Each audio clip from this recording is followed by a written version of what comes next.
Hi every one. ഇത്തവണ ഞാൻ വിഷു സ്പെഷ്യലായിട്ട് ഉണ്ടാക്കിയത് ഒരു പാലട പായസമാണ്. ഈ പായസത്തിൽ ഏലക്ക, കാഷ്യൂ, റേസിൻസ്, നെയ്യ്, കണ്ടൻസ്ഡ് മിൽക്ക് ഇതൊന്നും തന്നെ ഇല്ല. പക്ഷേ ഇതൊരു വെറൈറ്റി പായസമാണ്. അപ്പോൾ എങ്ങനെയാണ് ഇത് ഞാൻ ഉണ്ടാക്കിയത് എന്നൊന്ന് കണ്ടു നോക്കിയാലോ. ആദ്യം കുറച്ച് അട വെള്ളത്തിൽ കഴുകി ആവശ്യത്തിന് വെള്ളം ചേർത്ത് വേവിച്ചെടുക്കാം. ഇനി ഇതിലേക്ക് ആവശ്യമുള്ള പാലും പഞ്ചസാരയും കൂടി ചേർക്കാം. ഞാനിവിടെ ബ്രൗൺ ഷുഗറാണ് ആഡ് ചെയ്തേക്കണത്. അതൊന്ന് കുറുകുന്ന വരെ ചൂടായിക്കോട്ടെ. ഈ സമയത്ത് ചീസ് ഒന്ന് മെൽറ്റ് ചെയ്തെടുക്കാം. പാല് ഒന്ന് ചൂടാക്കിയതിന് ശേഷം ചീസ് അതിലേക്ക് ആഡ് ചെയ്ത് കൊടുക്കാം. ഞാനിവിടെ ഉപയോഗിച്ചിട്ടുള്ളത് ചീസ് സ്ലൈസസ് ആണ്. അത് കുറച്ച് സോൾട്ടി ആണ്, പക്ഷേ പായസത്തിൽ ചേർക്കുന്ന മധുരം കൊണ്ട് അതൊന്ന് മാനേജ് ആയി പോയിക്കോളും. ചീസ് മുഴുവനായിട്ട് മെൽറ്റ് ചെയ്ത് കഴിഞ്ഞാൽ പാലിൻ്റെ തീ ഓഫ് ചെയ്യാം.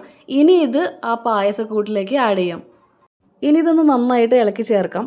അത് ഇനി ഒന്ന് തിളച്ച് വരുമ്പോഴത്തേക്കും തീ ഓഫ് ചെയ്യാം.